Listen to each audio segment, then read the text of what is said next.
Hello and welcome to Screen Matter, an entertainment and technology-focused visual podcast by Garrett Chisholm and Sean Walters, college students both majoring in emerging media and digital arts. Join us as we talk amongst ourselves, discovering new influences, analyzing upcoming concepts, and unveiling creative inspirations.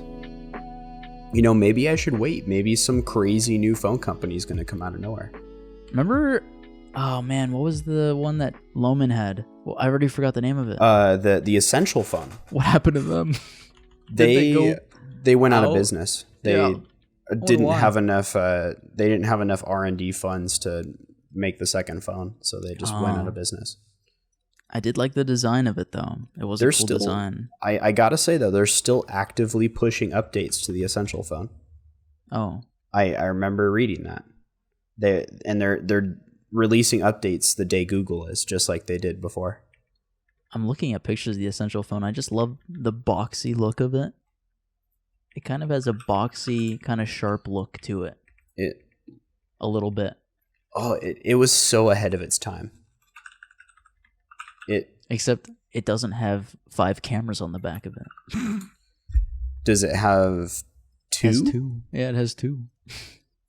Yeah, all the phones have 5 now. It's crazy. Yeah. How many does the OnePlus 8T Cyberpunk 2077 themed version have? Oh my gosh. Yeah. It has a lot. I think look at... You want me to send you the article? Yeah, go ahead. Right. Actually, I think I have it pulled up. It has such a big camera module is what this Verge article is outlining, is that it has a huge camera module that takes up, like, in terms of height, a third of the phone. I think it's got 3. That camera. Is that 3? I thought that was like 3 or 4. Yeah, but, whatever that one on the bottom right is. The camera module is just there to give it a cyberpunk look. Yeah, it's like a visor. It's like a visor on like a person's head. It's kind of a cool idea, and I kind of like that this kind of reminds me of the Nexus 6P. How it had yeah, it was like a visor. That's what people described it as. It's like a visor that goes across the back of the phone.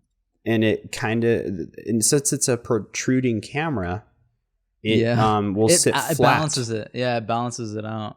It'll prop up instead of, whatever you'd call it. The camera's in the top left normally, so it doesn't sit flat. I think you know what I'm talking about. Yeah. What do you use right now? What phone do you use right now? The OnePlus 7 Pro. Does it have that issue? I know the 5T does. The camera module's in the center, so it sits flat. Does it sit flat or does it rock? Does it still rock? It only rocks if you put a lot of pressure on the left or right side. A lot, okay. Yeah, it sits pretty flat. Yeah. I just tried it right now, so that's how I know. What do we think about the design for the OnePlus Cyberpunk 2077 themed 8T? Well, it's kind of hard to tell from pictures whether that texture they put on the back is glossy or matte. It looks matte.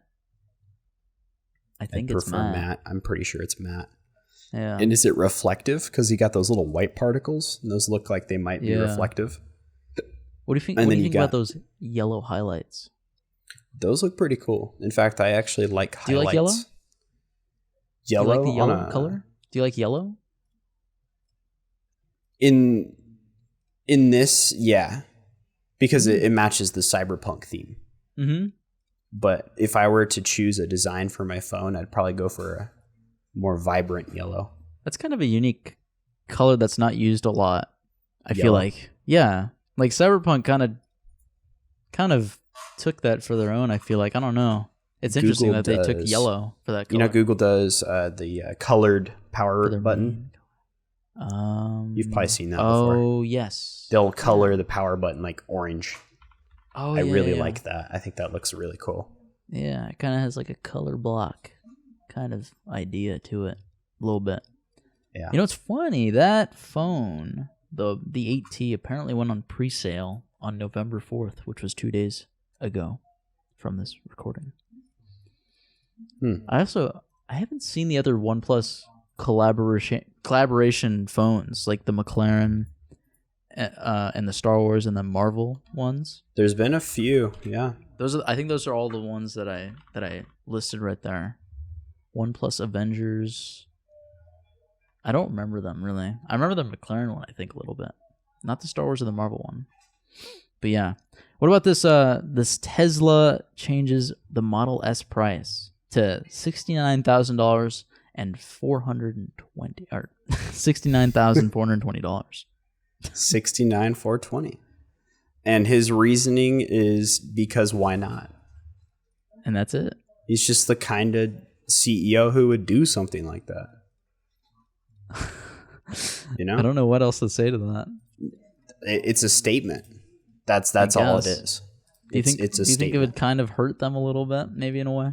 Well, they were gonna price cut the car anyway, so yeah. But I mean, just like the image that it gives off, or like the impression. I don't know. I don't think most people really think too much about it. Because I bet a number. Yeah, I bet it's more. It's better for their kind of audience. I feel like their audience is younger, maybe. Yeah, the Tesla is kind of a, I don't know, Gen Z millennial type of product, even though no one of our generation can really afford it yet. I never looked at a Tesla. Like, I was so curious just for fun. What's the cheapest Tesla? And what is it, like the Model 3 for 30 grand? You'd pay more on when you get into the whole, delivery fee and all that. But delivery fee? What's the delivery fee? Well, you can't go pick one up from a dealership. You order them online. I wonder what what the fee is. What do you think? It's $1,000, I think. Oh, that's nothing compared to the whole price. Yeah. I mean, it's kind of expensive. I'd rather go pick it up. Yeah, I guess. I never looked at the car though, it's so clean. I looked at a video this guy did, Car and Driver. I've driven this channel. One. You know this channel, Car and Driver? Because you probably follow this stuff. Oh, no, you don't. Yeah, they just did this thing called the Complete Guide for the Tesla Model 3. Oh, I've probably watched that. It's so clean. It's a beautiful car, yeah. Like the flat panel that they have going across it, and it's just like so minimal. So with minimalist, the paddles and the tablet. The tablet replaces the entire driver HUD. You have absolutely no speedometer or anything. Yeah, there's nothing else but the tablet and then the paddles. That's the two paddles on your interface in the entire car. There's no other interface. It's just the tablet. Yeah. And then the way that excellent. The paddles work is interesting. Like what paddles are you talking about? Like the pedals? Huh? You mean like the acceleration and brake? No. Like on the steering wheel. You know? Oh, yeah. What are they called? I don't know. I know what you're talking about though. Yeah. The paddle sticks. You like push, it's just like down to park or something. It's like down to reverse, up to drive, and then it's got gestures too. You can double tap it to like go into park, or you hold it up to go neutral. It's very interesting. You double tap up in order to put it into autopilot. Oh yeah. I think that's what it is. Yeah. And then I think you just do it once to disengage, or you can do brake. I think. Also, I think their software is very good looking. Their software very much so reminds me of iOS. Yeah, it's got that iOS or Android. White. It looks very modern, mobile style. Looks like a modern mobile OS. Yeah, it's amazing. And they have an app store coming pretty soon. You're going to be able to download apps and stuff in the car, and it has support for Xbox and PlayStation controllers, so you can play games on the tablet in the car. Can I use the steering wheel to drive in a game? Yes, you can. There we go.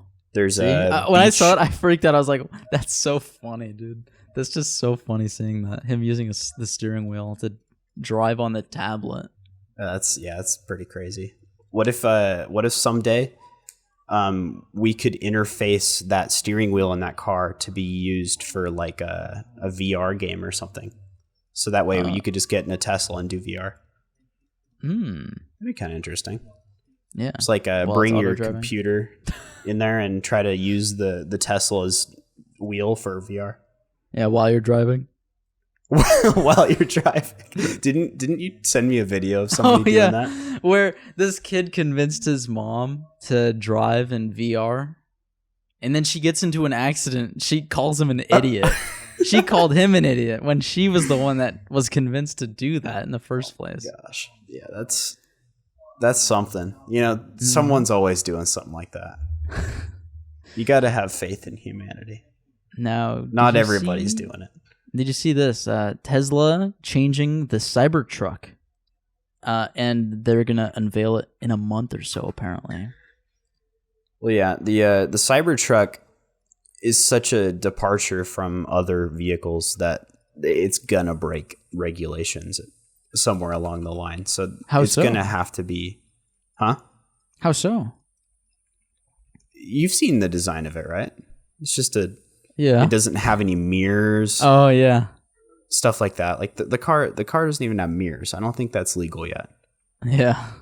It has digital screens in place of where the mirrors used to be. Oh. Except they're inside the car instead of outside of the car. Oh.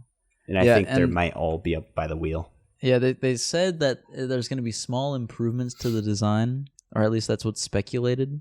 And there's also, I think they're talking about a reduction in size, at least like an inch or two or a couple inches in size, apparently. And also better cargo capabilities. That's pretty cool. I know about that. Yeah, and then they also like talked about possible unique security features, like the what's it called? What is the mode? Sentry mode. That's Sentry mode. Yeah, I almost said turret mode. Tesla's turret Sentry mode. It's so scary sounding. Sentry mode.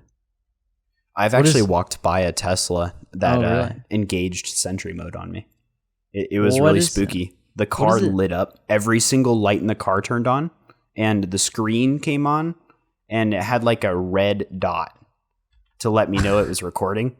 And all the cameras turned on. Oh, wow. It's just to like intimidate people who are checking out the car. I thought you said when there was a red dot that it like put a red laser on your forehead or your shirt. Well, I mean, that's kind of what it felt like. The screen inside had like this really intimidating like recording message. Yeah.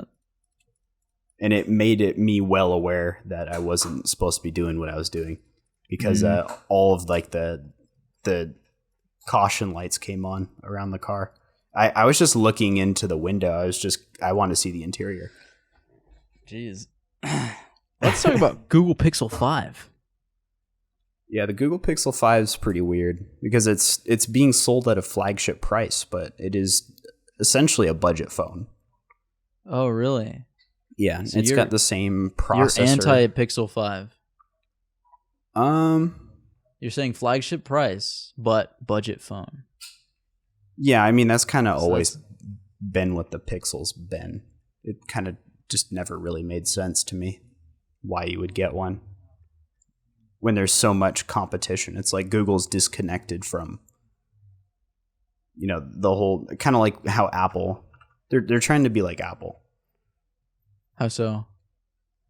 Apple's disconnected from the whole competition in the smartphone space. I mean, they don't really offer much value for what you get, I feel like, compared to other Android phones, unless you're, stuck in the iOS ecosystem. Yeah, that makes sense. You'd be only searching for an iPhone, then you're going to be looking for the best iPhone price. But Google doesn't have that advantage because Android's not strictly theirs. Oh, yeah. You think they'll ever do that? You think they'll ever make something that's strictly theirs? Yeah, Apple. iOS is strictly for the iPhone. No, I'm saying, do you think Google will ever do that?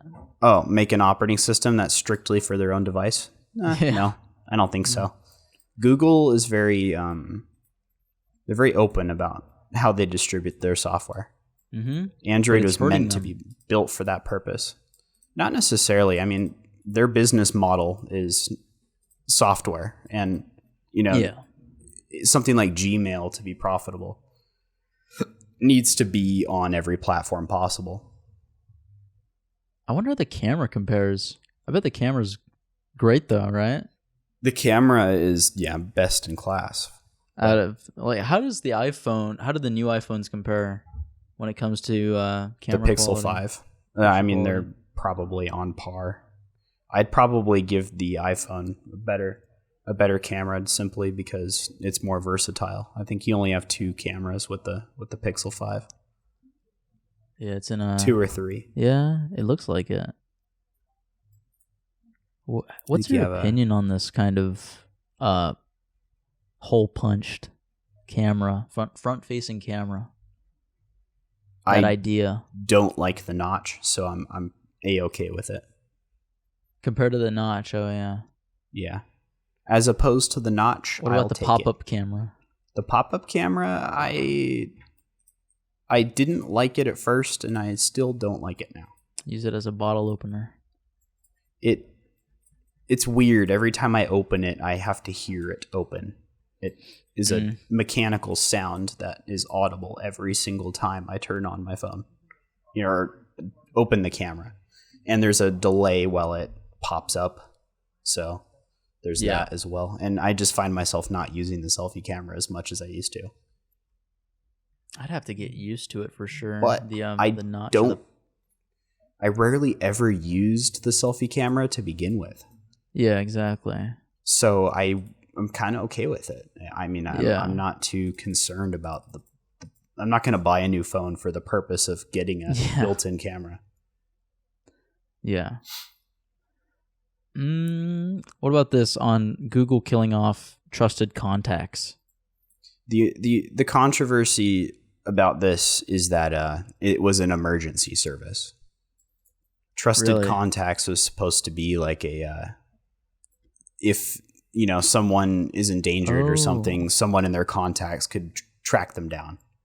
Yeah. If they needed to be tracked down. And the fact that they're just shutting it down completely. That's classic Google. It could get somebody killed. Yeah, I guess. That's very interesting. And there is no alternative for it. They're suggesting something inside of Google Maps that doesn't properly replace this app. I think if you're going to remove a feature or delete a service or something, you need to try to provide an alternative inside of another service. Try to merge it with something else. Oh my god, that reminds me of the Google Play Music. How it's kind of going away. Oh, it's gone, man. Or it's completely gone, isn't it? You know what's funny is I was trying to play music on my phone using it, and it's like, hey, this app is disabled. Like this app we don't use it anymore. Why do you have it downloaded? Alternative would probably just be using Spotify. Spotify can handle local files too. Yeah. You know what the funniest part is though? Is that Google Play Music is installed by default, and you can't uninstall it. Well, it updates to be it doesn't update YouTube to be anything Music, for right? me. Huh? So you just can't get rid of it? Yeah. I just have it disabled. Google Play Music. Yeah, it's not here. Play Music. Yeah, it's gone. It just disappeared. I don't remember disabling it. I think a newer update for my phone must have removed it. I guess, yeah. That's probably what happened. Really quick, I want to talk about this. Sony patents mysterious disk storage technology that's definitely not for the PS5, according to Tech Radar. Is what they had to put for the title of their article. But yeah, they patented this weird kind of disk storage technology that's for high capacity Blu-ray discs in data centers. And it's for long-term storage and easy retrieval. Up to how many discs do you think in this patent for this specific device? How many discs? Yeah, how many discs do you think it can store? Probably 8. What'd you say? 8. Or wait, are you talking about a data center, like an entire data center? Oh no, just for the one storage device, the one storage technology device piece. How many discs can it hold? Yeah. You seemed a little bit thrown off by my answer, so I'm probably saying I'm underestimating it. I'll go 64. I couldn't hear you. 64? My original answer was 8. Oh, 64. Really? I got it right? Yeah, up to 64 discs with 4 rows of 16. Do you remember... yeah, what? Do you remember how some nicer cars in the early 2000s had like disc switchers? Yeah. Definitely. You could have like 8 CDs in your audio system in your car. Yeah, and you could swap between them. That is really cool. Yeah. Mm-hmm. It's kind of the same deal. Yeah. Except on a really large scale. And apparently a problem with it originally was the idea of possible tilting, which would make the discs fall around if you tilted it. So they solved it with a new patent, which uses covers and locking mechanisms. Exciting stuff, right? That's all I have for that. It's a disc system. I didn't think we were still innovating. I know, right? In data centers, high capacity Blu-ray discs. I didn't even know Blu-ray discs were like, how high capacity are they really? Proper data storage is kind of difficult. I mean, right now we're using tapes for properly, backed up data. Have you ever heard of tape storage? Not really. We could talk about that in another episode. But tape storage, I mean, you can get a tape reader and writer. It'll cost you a couple $1,000s, but I mean, you can get tapes that have 5 terabytes of space on them. And that's said to be one of the safest ways you can store your data is on tapes. Oh my gosh! But if the temperature is too high, it'll melt. Yeah, I mean that goes for anything. Everything has a temperature tolerance. They talk about that in Mr. Robot. That's actually how they take out a data facility. Temperature tolerance. They for the tapes. Heat it up. Oh, they probably like hacked the data facility and the thermostat. The computers. The thermostat. Oh, they just turned the thermostat up. They got into the thermostat, like the thermostat's software or something like that. Like they got into that the thermostat system.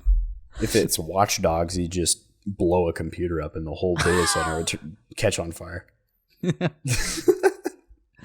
What about this Raspberry Pi 400? Oh, the keyboard computer? Yeah, quickly explain this, I guess, because I saw this and I was like, oh, this might be interesting to quickly talk about. $70? It's an all-in-one system. You get, well, it's not really an all-in-one system. I mean, it's just a keyboard with a computer in it. It's kind of weird. You have all these cords coming out of the back of your keyboard. That is true, yeah. Looking at it's pretty funny. Now that I'm thinking about it, what if you ran a game on it or something and your hands start to heat up because your keyboard's getting hot? That's part of the game. It's a cool idea, but it doesn't make any sense to me really because I don't even plug a keyboard into my Raspberry Pi when I use it. I guess that would depend on how people use the Raspberry Pi because I use the Raspberry Pi through SSH. You know what SSH is, right? No. Well, it's just SSH, exactly. It's just a terminal that you remotely use to connect to the computer. Mm-hmm. For Linux stuff, usually.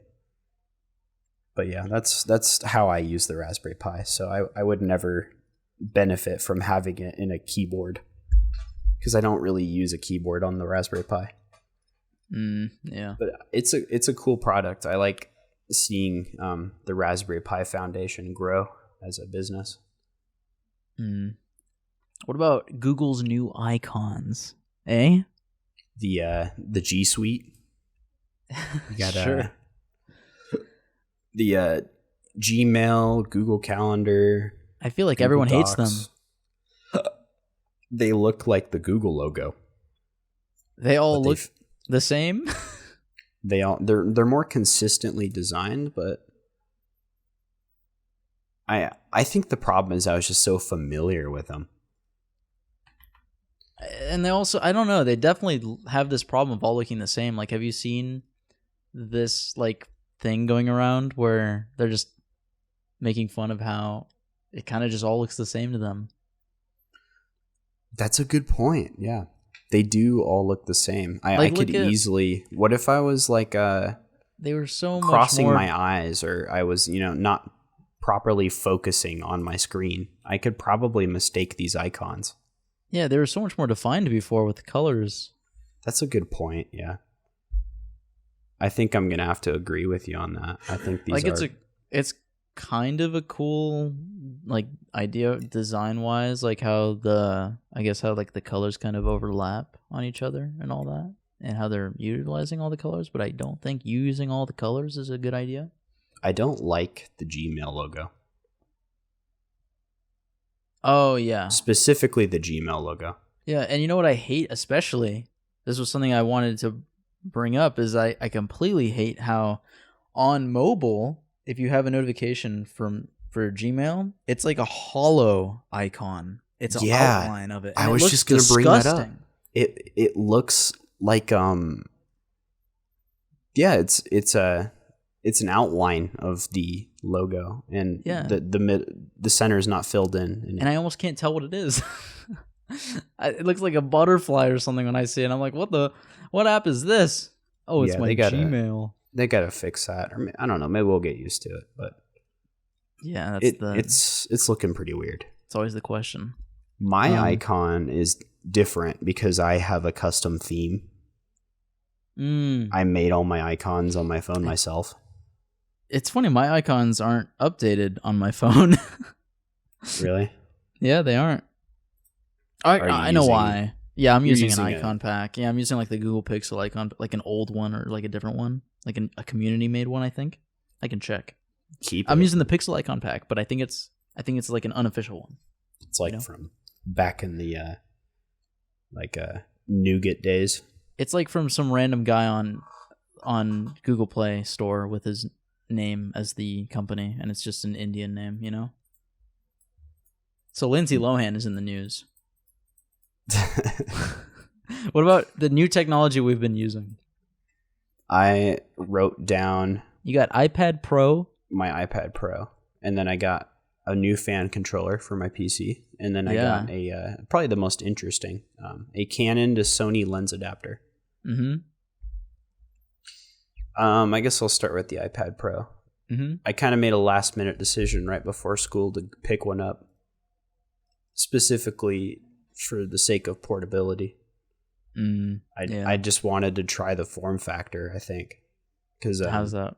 It's kind of a hybrid between a PC and a phone, and I really like using mobile applications to do productivity if I can. Just because they're just more front and center, I feel like, most of the time. Big buttons, easier to navigate most of the time, I feel like. And it's pretty good. I can do pretty much everything on there. I mean, I've found ways to program Python and stuff on my iPad using online IDEs like that one that I sent you earlier. And I mean, applications like Google Docs and Google Drive would work exactly how they do on PC. They're just in the form of an app. Mm-hmm, yeah, I use it sometimes. iOS, my phone. The last couple of years when I had stopped using iOS, got an update with a proper file system. You can actually download files on iOS now. And you can make folders, and you can bookmark folders and do all that organization you would do on your PC. And the best part is the default Files app on iOS allows you to connect storage services like Google Drive, and you can kind of mix and match your you can bookmark folders from like Google Drive in the same bookmarks that you would have with like a local directory, which is something you would normally only be able to do on PC. You got support for external monitors, and I mean the screen's 120 hertz. It's very high resolution, so it's resolution? I wonder. Very fun to use. It's well above 2K. I don't know exactly what it is. I could look it up. It's 2388 by 1668. It's pretty good. I believe the 11-inch iPad Pro. Is that what you have? The 11-inch, you think? Yeah, I have the 11-inch. The 12.9-inch is 2732 by 2048. Pretty good resolution for a screen that small. Definitely, absolutely. And the fact that it's high refresh as well. I mean, yeah. That screen is especially at that small of a form factor, that screen is, you got to do some serious pixel peeping. Mm-hmm. And I guess I could talk about my fan controller. Fan controller, yeah. I was apparently using my PC for, 5 years without even realizing that every single fan inside of my case was running at full speed all the time. Oh my gosh, yeah. Why was my computer so damn loud? Well, as soon as I installed that fan controller, now they're all running at like 10%, maybe a little more. Even less than that on idle. And I never hear my computer anymore. It's just completely dead silent. Yeah, it is. It's incredible. I should try doing that. Very good. Your computer probably has a fan controller in it already. You probably just have to mess around with your BIOS. Oh, yeah. Canon to Sony lens adapter. Yeah. This is something that a lot of people don't know you can do, specifically because you need a type of camera in order to do something like this. Yeah, a big thing is compatibility. We were talking about that. The focal flame. What is it? Focal. It's something distance. Like focal flange distance, right? Flange. I'm pretty sure. Yeah, pretty sure it's focal. Or is it flange focal distance? It's it something can be like said that. either way. It's flange focal distance. Yeah, it's flange focal distance. That adapter adds distance between the lens and the sensor. Yeah, the proper to match the distance. length that the normal DSLR used, and I'm able to use that telephoto lens that I had for my old Canon camera, and it works exactly how you'd expect it to. Mm-hmm.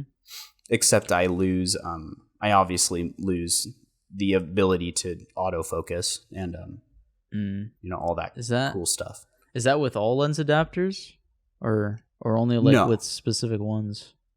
There are very expensive lens adapters out there that you can get that emulate the software that the Canon cameras use, mm-hmm. and it will try to translate those communications between the two. And some work better than others. It's just not worth it to spend that much on a adapter, at least at my level. Yeah, definitely. I'd rather just go pick up a telephoto lens that would natively work on my camera. Another thing you have to be careful with. Have you ever seen lens adapters with like glass in the adapter? No. But that will be between. Mine doesn't. Actually, I'll check. Like there's some, I think it might only be for lens adapters that are for cameras that are trying to fit lenses that aren't compatible, and so it has to have that like piece of glass in order to like fix the magnification or something like that. No, mine doesn't have a glass between the two. But you want to be careful with lens adapters that have glass, because that'll definitely degrade the image quality. That it has would to go have through to a piece be of glass. I have a mirrorless camera, so I wouldn't need anything like that in my adapter. Yeah, because it has such a small focal flange distance. It right? has barely any at all. Or flange focal distance. It's near about as close to zero as you can get. Mirrorless cameras let me see. Mirrorless work a lot different than DSLRs do. In fact, my photography teacher, when I took that class, he gave me separate instructions for some of the assignments. In photography, you saying? Yeah, he was pointing out differences in like how specific modes would work differently. Like, for example, the focal points that we were discussing earlier. Yeah. Those don't exist on mirrorless cameras. You just have a software-based focal points. I mean, you can set a focal point wherever you want. Because it's digital. Nice. You just move a cursor over to where you want to focus, and it will try to focus in that spot.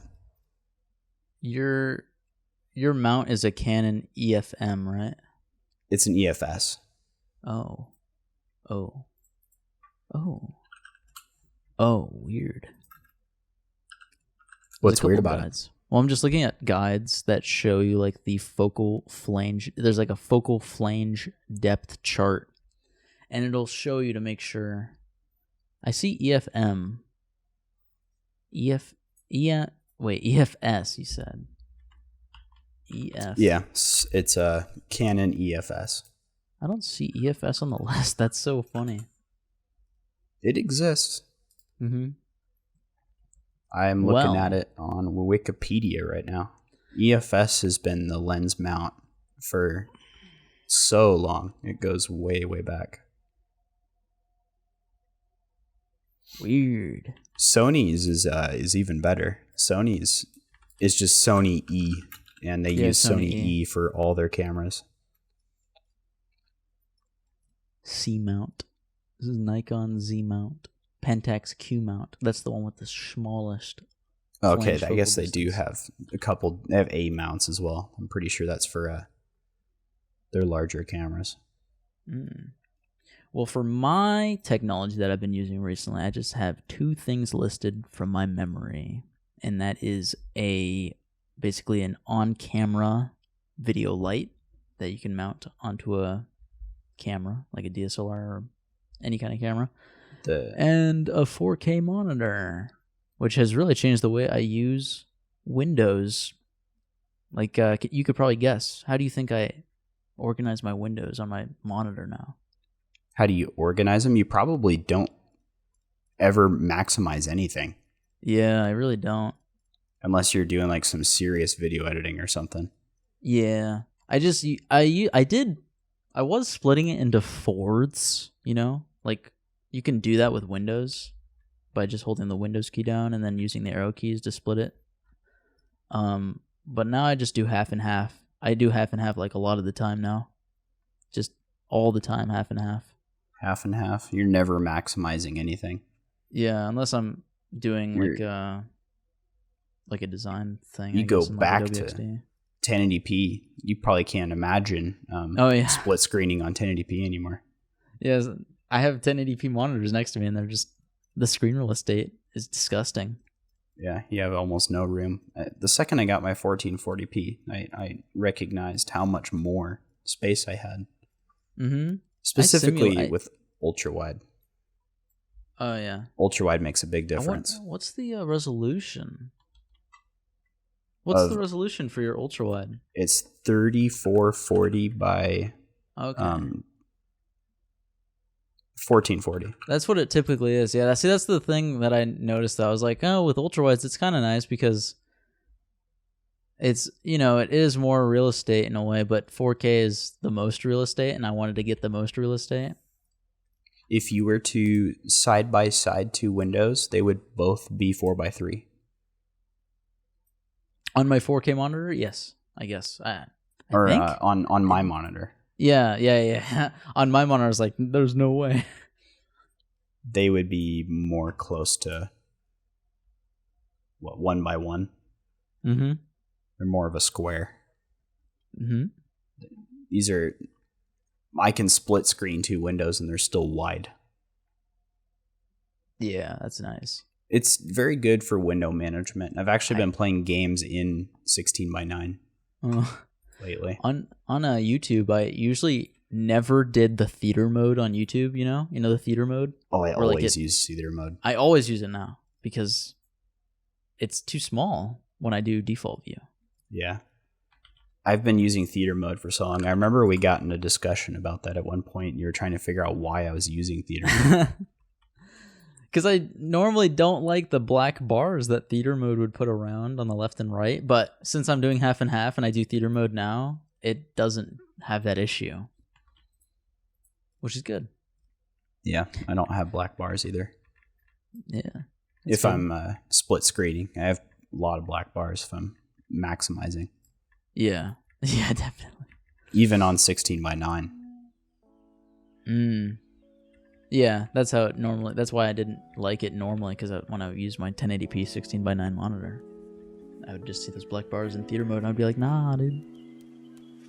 So that's it for this episode of Screen Matter. If you would like to help support the podcast and stay updated on newly released content, please follow and subscribe. If you would like to follow and learn more about us individually, Garrett is at Garrett Chiz on Instagram and Twitter, and Sean is at Software Damage on Instagram, Twitter, YouTube, and Twitch. We want to thank you for listening, and we hope to see you come by next time for more Screen Matter.